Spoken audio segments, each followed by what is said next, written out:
mag-batch processing na lang din tayo.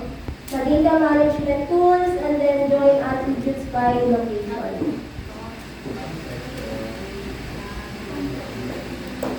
Vector, data management tools, and then join attributes by location. Gawin na lang natin siya as batch processing. And then dito, sa ating input, yun yung building.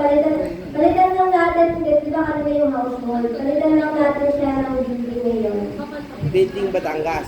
Building Batangas. Intersect pa rin, and then flat. Join. Then yung flat susceptibility lang din, ulit.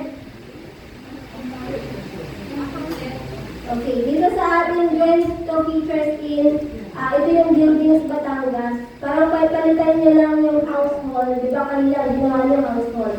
So palitan nyo lang yung household din ng buildings. And then same lang din ang ginawa natin kanina.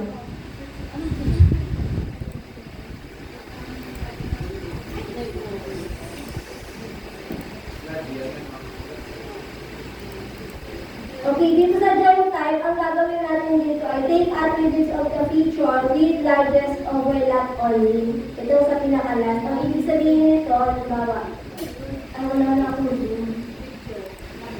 Halimbawa, meron tayong dalawang no?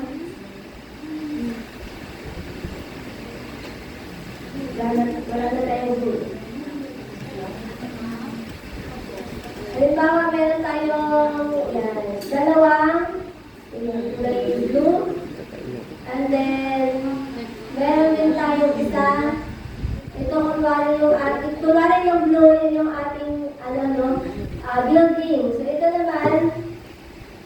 ito naman, kunwari, ito ay, yung orange, ito yung ating flag. And then, yung isa naman, halimbawa, itong isa naman, ito naman yung ating landslide. Kung gawin natin kulay blue. Ayan. So, itong sa ilalim, ito yung ating building. And then, meron tayong landslide. I-zoom na, ano na lang natin. Wala kasi tayo wala tayong internet. Send na pa. And then, ito, send na pa.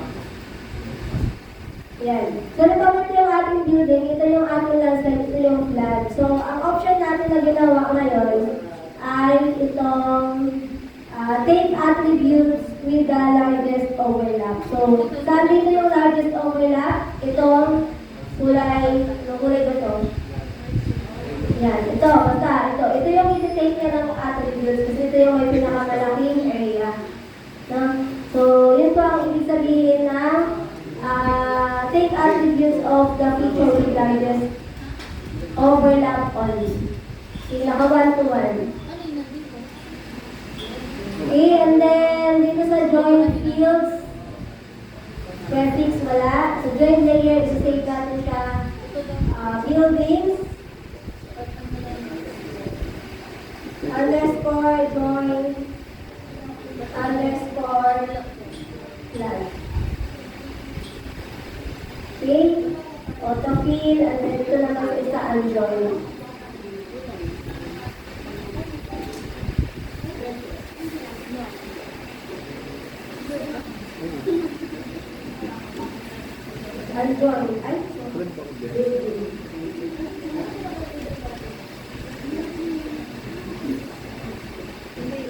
And then next naman, mag-add tayo, same lang din. Pagin natin, sige po, gawin niyo po.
Oo.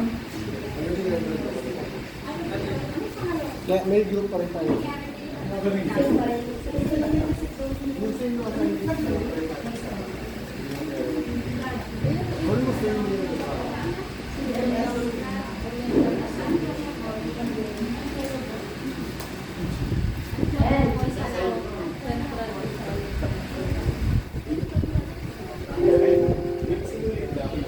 Buildings, oo, same procedure. So, raise lang namin yung green card.